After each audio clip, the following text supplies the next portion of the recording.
Hello friends, I'm Steven and this is my channel, Signal Up Productions. On today's video we're going to do a product review of an Athearn Genesis Union Pacific CA-9 Caboose. This Caboose has a NCE light only decoder. So we're going to get the Caboose out of the box, we're going to take a real close look at it all around, then we're going to put it on the programming track, figure out how to program the built-in decoder, put it on the layout, run it around and check it out with both the room lights on and off. But before we get into that, if this is the first time to my channel and you're not subscribed, maybe go ahead and click that subscription button.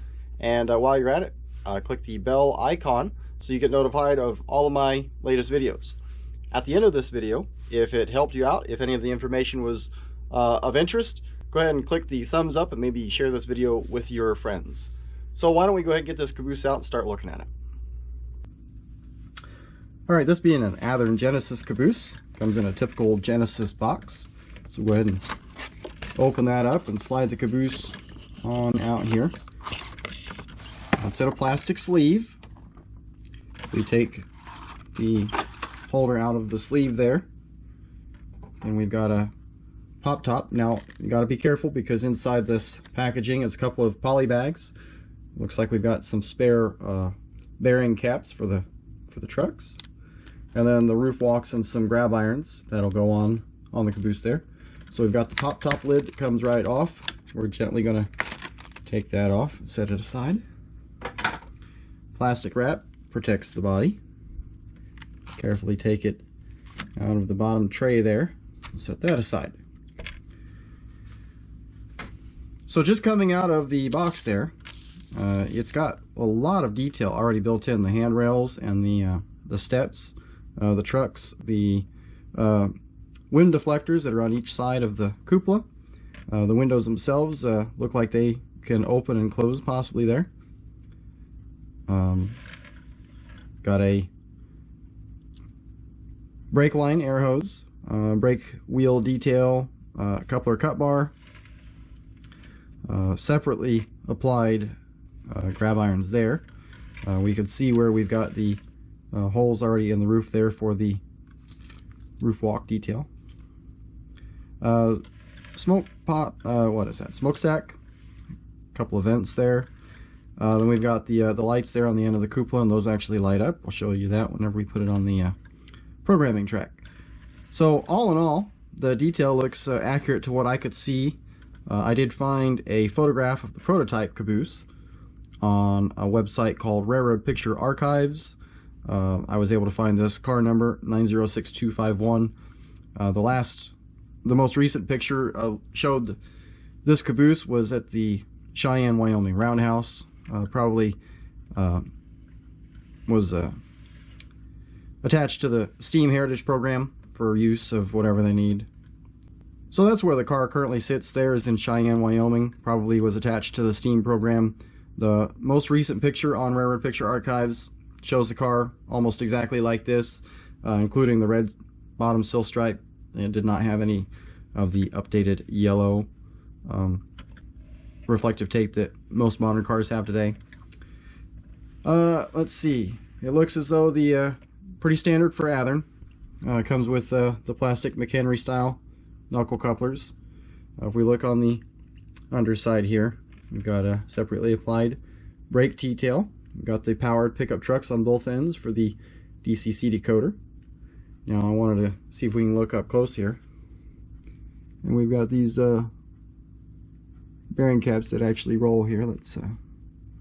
So that's a neat touch. For a Genesis Caboose, it's definitely a nice added feature. So that's on all four axles spin that way. One exception that you're not going to see that is this axle right here has the belt-driven generator that's molded onto that truck, and naturally that does not spin the bearing cap and the belt. Although it would be cool if the belt actually turned a miniature HO scale generator, and you know that's how that car was lit. But we've not come that far yet in the hobby there. All of the windows are nice. They look flush. I don't see any glue smudges on those, so that's good. It's, I just now noticed the reinforced windows, the steel reinforced windows there. That's a nice touch. All the safety bars around the windows down there. So it looks great right out of the box. Now this Caboose has the NCE light only decoder, so it only does the lighting features. This Caboose was available from Athearn.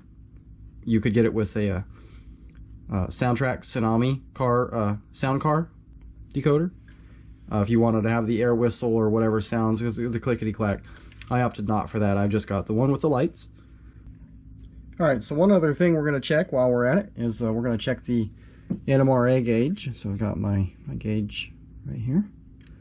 And we will just check each one of the axles for proper adjustment. Okay. Those are good. Good and good. Okay.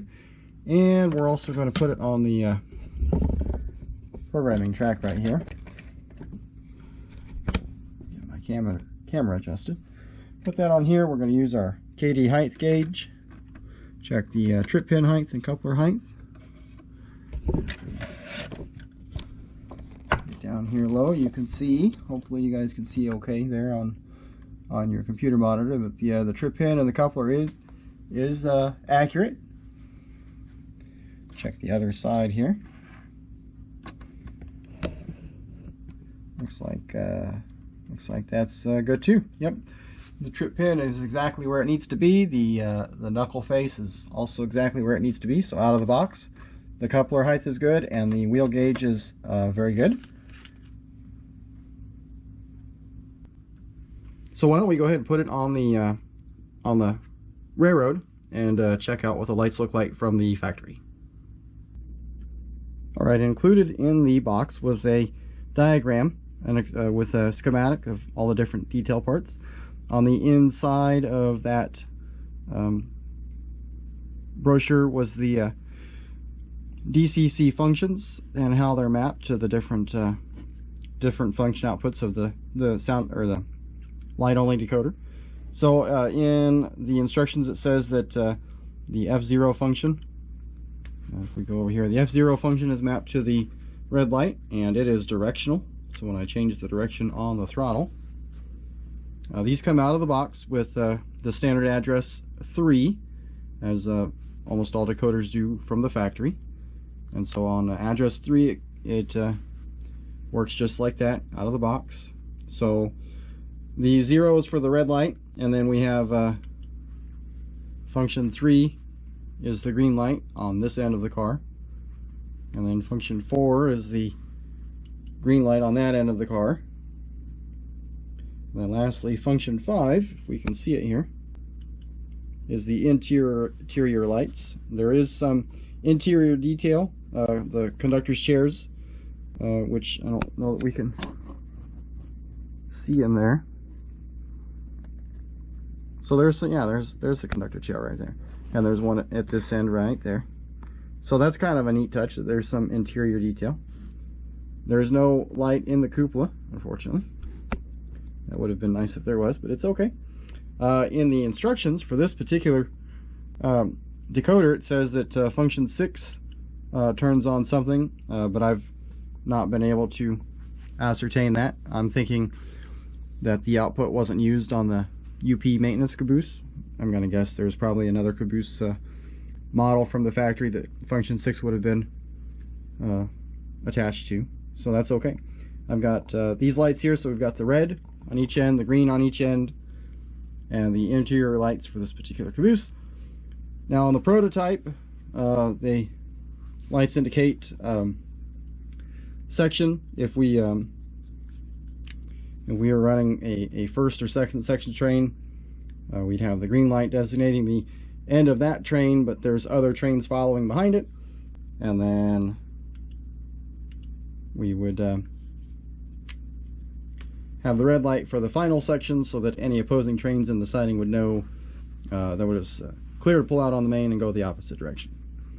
And of course, I model modern railroad, so I'm going to use this as a maintenance away Caboose on a work train, and of course I model modern times, so there is no second section and first section on modern railroading. They're all extras.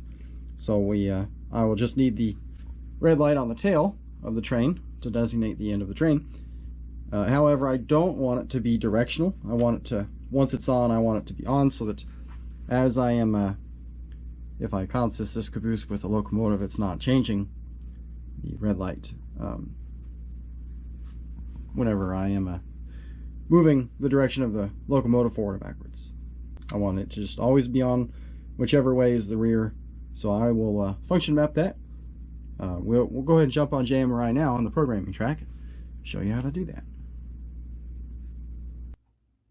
Alright, so to program this caboose, I'll be using a Sprague 3 USB to programming track interface. That's a little box here you can see in my photograph that we use for programming all of our decoders. We've never had a problem in 15 years of using this programmer. Your command station may also have programming track outputs, and you can program these decoders with a throttle, adjusting each individual CV as listed in the manual that came with the caboose. Shows you what CV values change what. So I'm using the Sprague. The Sprague interfaces with my laptop, and I'm using this free program from the internet. It's called JMRI. It stands for Java Model Railroad Interface, and you can get that yourself downloaded from their website, jmri.org, and you can check that out. So it comes with two different platforms. It comes with Decoder Pro and Panel Pro. Today, to program this caboose, I'm going to use Decoder Pro.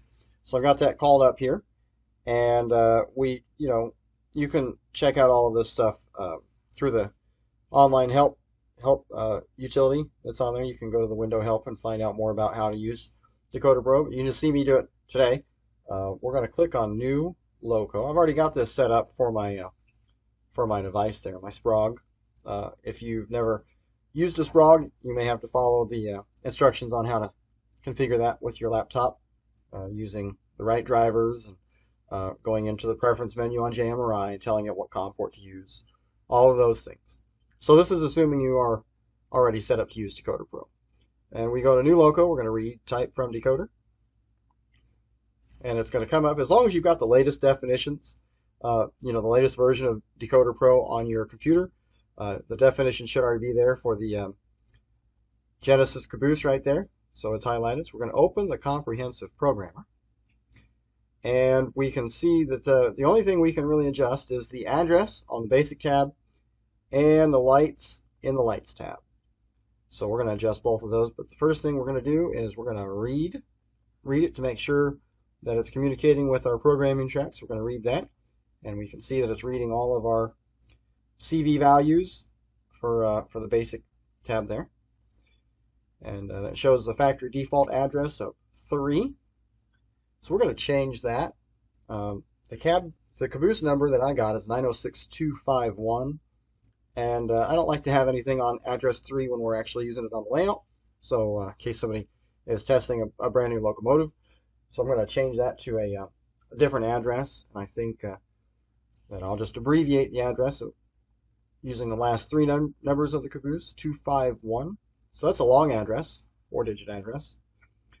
So 251, we type that in there, and we can see that all that turned orange, so that's a value that we've changed.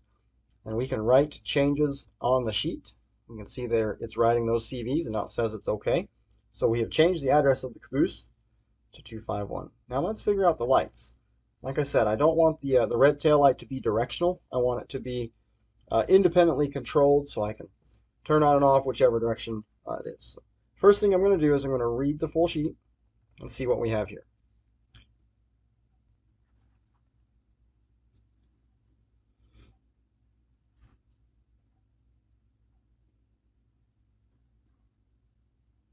Alright, so now it's read the entire page, and we can see, we'll concentrate just on the right side of the page here.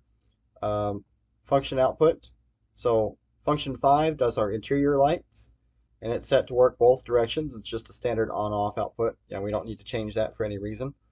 Function 6, I didn't discover any lighting functions that were attached to that spot on the decoder inside, so That just must have been a function for another type of caboose that they came out with. Maybe the road cabooses had a separate light for something. But that would mean that if I ever wanted to put interior lights in the cupola, I might be able to open the caboose up and attach a wire lead to that spot on the decoder and have a separate light in the cupola that I could control on function 6. We go down here, we can see that function 0 for output 3 turns on only in the forward direction, and for output 4 only in the reverse direction. So here's my directional control of the red light. Red light in the forward direction is output 3, and red light in the reverse direction is output 4. But what I really want is output 3 and output 4 to be completely separate, so that they operate in both directions regardless. But I don't want them both on at the same time. I want them independently controlled. So I'm going to leave the forward one on F0, but I will change it to where it's both directions. And then the rear light in both directions, but I'm going to move that to output 7, function 7 on the throttle. So when I turn on function 7 on my throttle, then I'll get the red light in the reverse direction, and then function 0 for the forward direction. Now, of course, with cabooses, they can operate in either direction. So I'm only using that in the context of how decoders are set up. In actuality, I will put the caboose on the main line and turn on whatever function turns on the red light at the back of the train, and then it'll just stay on until I'm done with it. That's the only changes that we really need to make, is those the both directions on both of those, and moving that function to a different function than what's already listed, so I have complete independent control. And those are the only changes we need to make to the lights. So I'm going to write changes on the sheet. You can see it's going through there and writing that. That's done. So now if we go back to our main window here, we can test it out on the programming track before we take it back to the layout with a virtual throttle. And we can type in, we know I moved the address to 251. We can set that. We have to turn the track power on to the programming track. So now we've got programming track is live just like a main line would be, and I can control the lights here. Alright, everything is programmed up there from the laptop, and I still have the throttle open on JMRI, so I can control it from here without having to take the caboose back to the main line. So if I hit F7, we can see that my red light comes on there at the end. In fact, I'm going to turn the room lights off. That way we can see it a little bit better. So we've got function 7 turns that one on. Function 4 then turns the green light on. Function 5 turns the interior lights on, which I know it's hard to see, but they're on right now. And regardless of what direction I have the throttle set, forward or reverse, the lights are always on in that direction. And then if I go over here to show you this side, and we go here and we turn on F0 and F3, we can see now I've got complete independent control of my lights. Now let's say we want to do something else. Say we want, instead of a solid red light, we want to make it flash. We can, I'll show you how to do that right now. Alright, so we can see here we have the effect generator. We've got a selection, a drop-down menu of the different effects that those outputs can act as. And so if we want one of those red lights, which is either one of those, let's say we want it to flash like a Fred would flash. Well, that'd be kind of neat.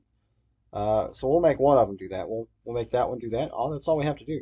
The other choices you can see there, a lot of different choices. It can be a strobe or a rotary beacon style gyro light. Of course, that wouldn't apply in our case of Caboose, but you know, there's the different choices. So we just want it to flash like an EOT, like a Fred would flash. So we're just going to make that one change on that one output. We're going to write the changes just like that, and that's all it takes. Now if we go back here to our throttle, and we turn on that, and we got to turn the track power back on too, don't forget to do that, then yeah, what we have here is a flashing light. I'll show you in the video. Alright, so there we've got the effect programmed to that output. It's just the flashing rear end device choice, and that'll give us a neat little lighting effect if that's what you like.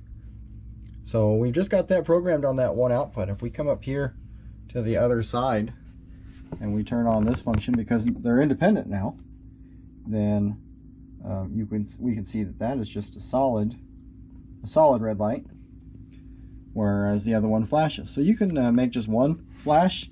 If you want a flashing light at the end of your train, have the caboose going in the proper direction. If you want a solid red light, you can just pick the caboose up and flip it around and have now the solid red at the end of your train.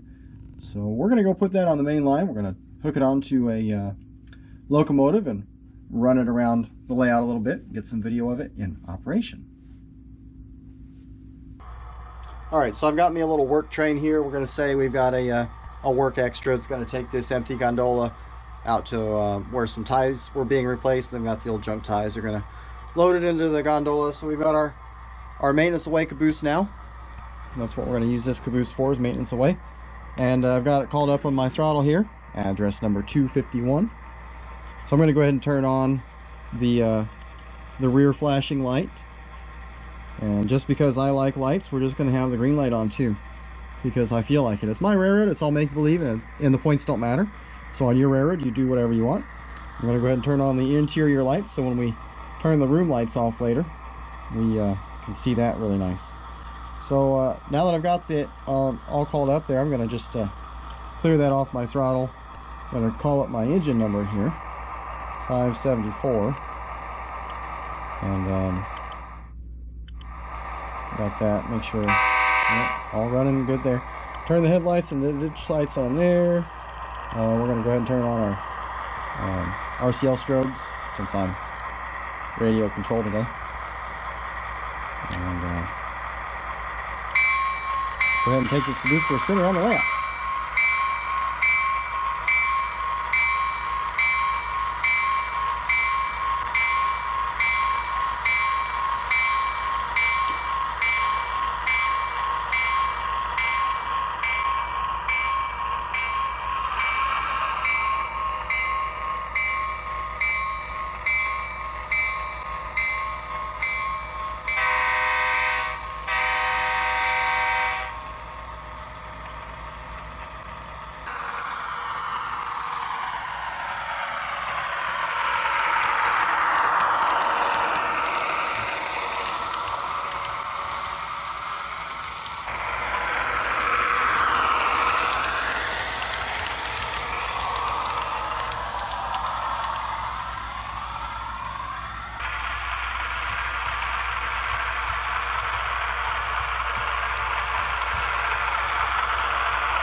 Alright, so now we're going to go back the other direction. What I did is I picked up the caboose and spun it around, so now I've got the end of the caboose that just got the solid red light there instead of the flashing red light.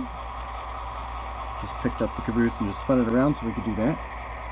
I could have also taken the train up to the runaround track and ran around it and went the other way with it that way. So this is what I did. I'm going to back up and make a reverse move now back to our Frisco yard there. And on my throttle, because I'm running the locomotive, so a couple things you can do. You can do a consist to consist the caboose to the locomotive, and then function map everything so that you can control the lighting functions from the consist. You could do a basic consisting if you know that you're going to run this caboose all the time with a single locomotive. You could basic consist by changing the address of the caboose to match that of the locomotive, and then map the output functions to some function button that the locomotive doesn't use. Then you can just control it all from there. But in my case, I'm just going to control it separately, and the newer Digitrax throttles have a pretty handy recall feature. If we push the local button and the menu button, we can see we've got a recall right there, and I can just recall address 251 pretty quickly. And you see I have the red light is controlled by function 7. Function 4 would be my green light. We'll make a reverse move, we'll just make it the red light. We'll just have the red light on, and I'll go back to the locomotive. Recall. Now I'm back to the locomotive. Got a reverse direction. And we'll run the caboose. Now we've got a shoving platform. I suppose if I wanted, I could use that extra output on that decoder and put a headlight on the end of the platform for when I'm using it as a shoving platform. Probably won't, but it could. Either person could do that.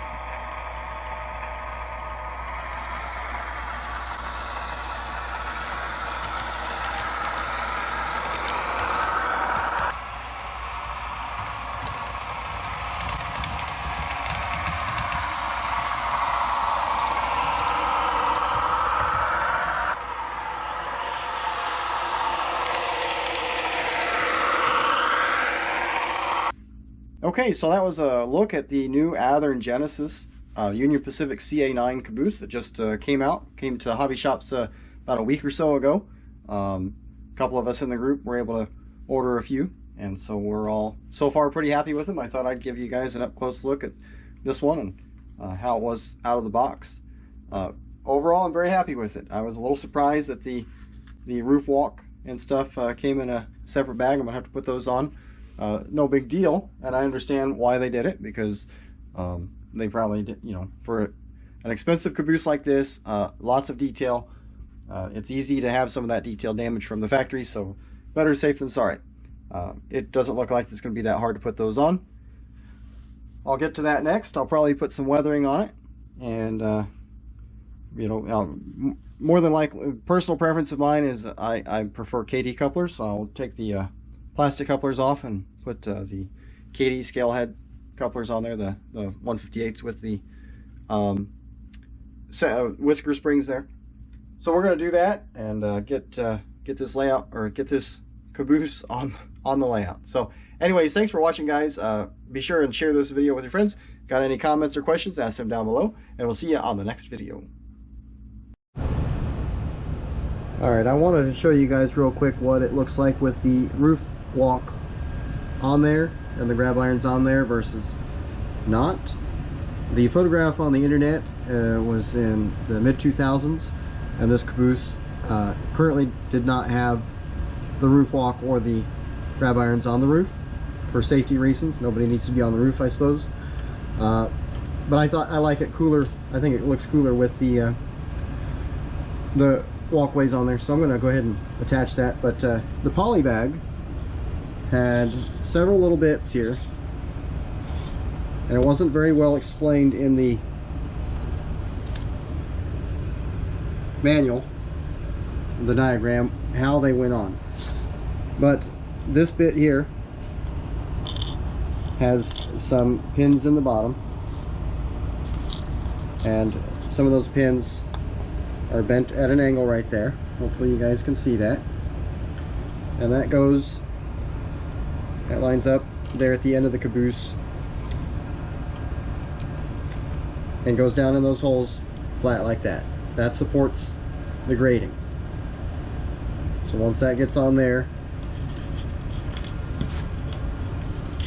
the grate will go down on top of that into the pins will line up to the holes provided. And then, I know it's really hard to see, I'm sorry guys, the camera only does so good on the focus there. This bent piece has one tab that goes in the ladder down here on the end of the car, and it lines up with a hole